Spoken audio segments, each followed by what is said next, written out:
Russia's intervention in Ukraine has resulted in the US and the EU sanctioning some of the most influential Russian and Ukrainian individuals.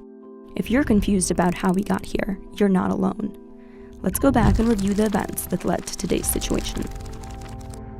After months of peaceful protests in Kyiv, a violent clash that resulted in at least 88 deaths shook the streets of the Ukrainian capital. After 2 days of violence, a peace deal was brokered with the Ukrainian government. However, instead of staying to implement the deal, former Ukrainian President Yanukovych fled to Russia, leaving behind his opulent residence and a trail of corruption. With an overwhelming majority, the Ukrainian parliament, including Yanukovych's own party, voted to remove him from office and create a new government with the goal of holding presidential elections in May 2014.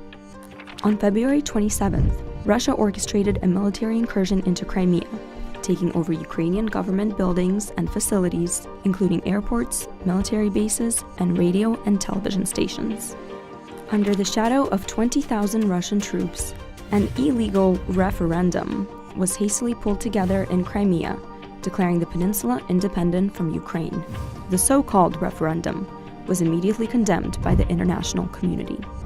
On March 17, the United States announced economic sanctions against several senior officials in the Kremlin, leaders of the Duma, former Ukrainian officials, and Crimean separatist leaders involved in undermining the sovereignty, territorial integrity, and independence of Ukraine. Since then, new sanctions have been issued on businessmen from President Putin's inner circle, Bank Rossiya, which is operated as a personal bank for members of this inner circle, more Crimean separatist leaders and former Ukrainian officials, and an energy company that misappropriated Ukrainian state assets. Several of the sanctioned individuals belong to the oligarch class, the richest few who have enjoyed the largest share of the profits from Russia's oil and gas boom. Some of these individuals have business networks that stretch throughout the world. Sanctions may place a major strain on their fortunes. Their assets are frozen in the US. They're restricted from conducting personal business in the US. Their companies may also suffer significant losses as businesses in Europe and around the world consider the risk involved and seek financial opportunities elsewhere. As the sanctions continue, the repercussions will spread beyond these individuals and their businesses. Their support for Russia's actions in Ukraine may come at a price higher than the Russian people can bear. So that's how we got here.